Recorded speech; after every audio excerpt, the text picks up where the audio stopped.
What's better than a fire-breathing V8 flying down a drag strip? Some mad genius in the 1950s that thought strapping a surplus military jet engine behind their dragster was the golden ticket to going even faster. A formula which was perfected years later by the now legendary vampire dragster. Want to know more? Then keep watching until the end, and don't forget to like and subscribe for more videos just like this. The origin of the jet-powered dragster. Before diving deep into the vampire dragster, why don't we take a quick tour down memory lane on the history of jet-powered dragsters?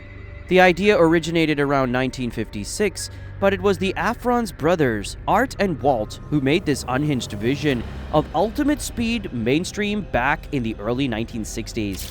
Their fearless approach to speed pushed the boundaries of what was possible in drag racing. And the rest, as they say, is history. The Afrons brothers quickly became pioneers in the world of jet-powered dragsters with groundbreaking machines, equipped with powerful military surplus jet engines, breaking records and captivating speed freaks around the nation with their incredible speed and thunderous roar. In fact, these early jet dragsters were capable of achieving speeds that far surpassed anything seen before, leaving traditional wheel-driven dragsters in the dust.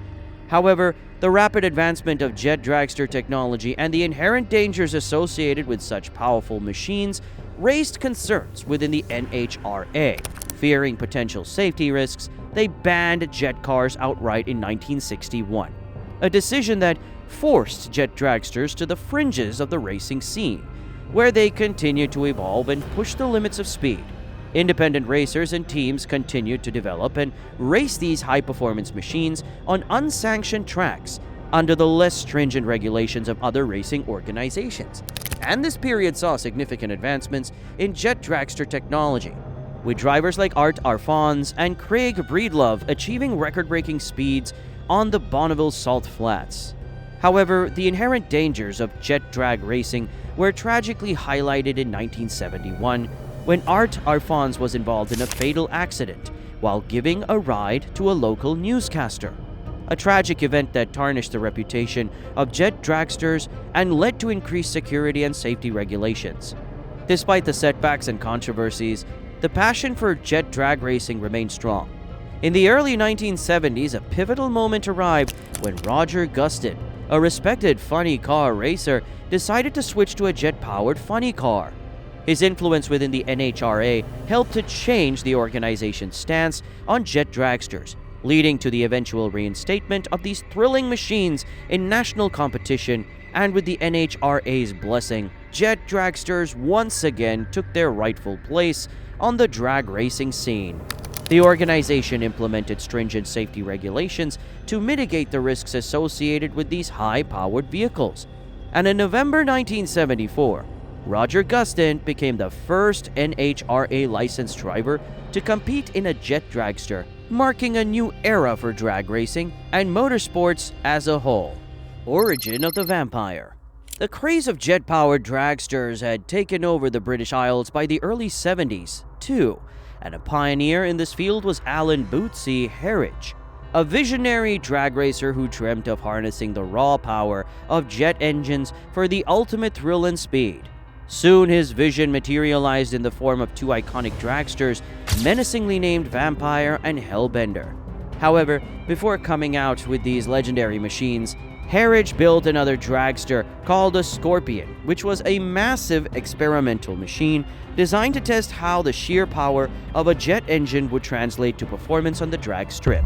While the Scorpion was a technological marvel, its size and weight held it back.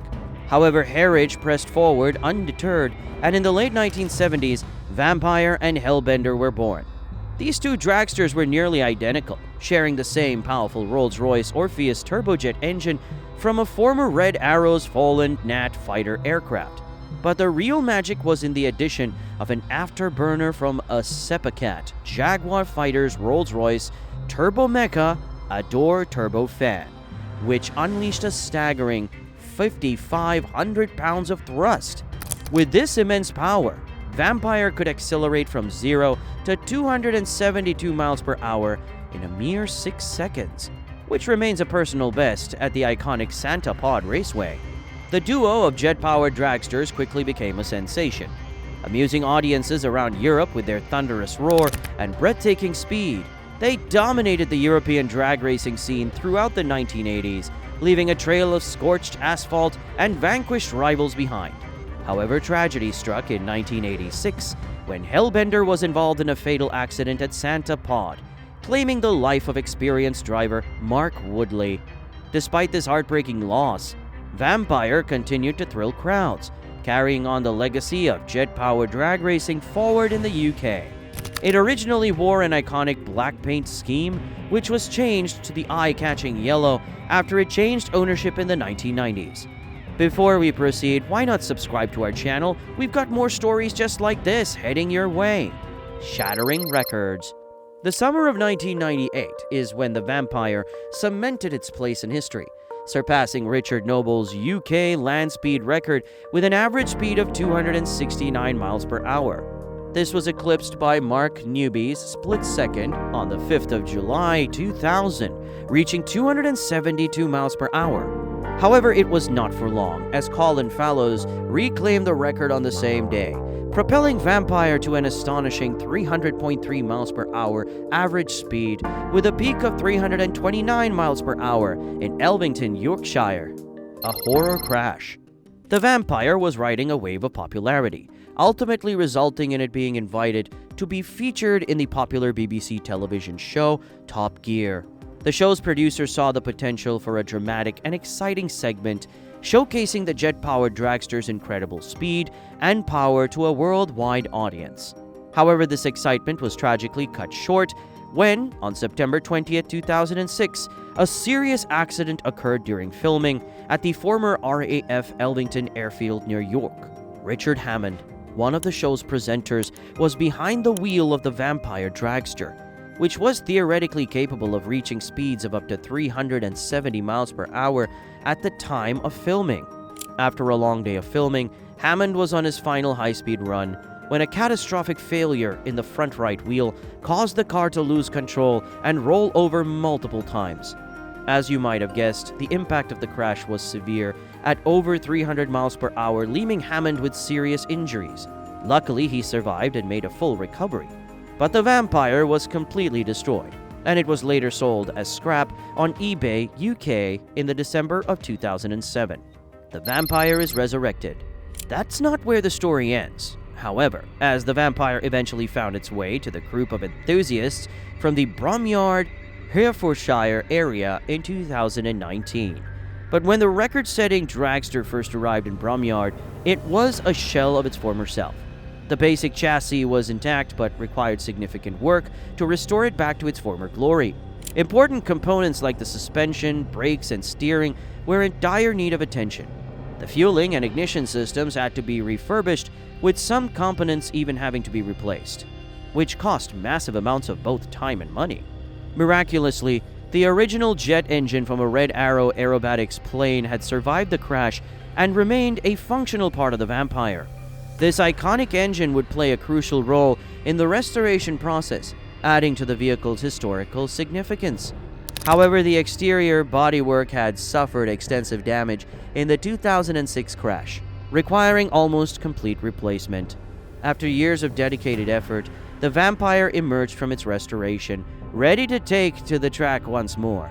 Its triumphant return to the Bromyard Speed Festival at Shelsley Walsh Hill Climb in August 2021 marked a significant milestone in the history of jet-powered dragsters. The sight of the Vampire with its sleek lines and powerful engine once again moving under its own power was a testament to the passion, skill, and perseverance of the restoration team. The restoration of the Vampire is a remarkable achievement that highlights the dedication of the enthusiasts who brought this iconic vehicle back to life. Overall, it's safe to say that the Vampire's story, from its origin as one of the earliest jet-powered dragsters to breaking records, to the horror crash and the meticulous restoration that followed, is a testament to the power of human ingenuity and the enduring spirit of drag racing. Want to hear more stories from drag racing's past just like this? Then make sure to like this video and subscribe to the channel.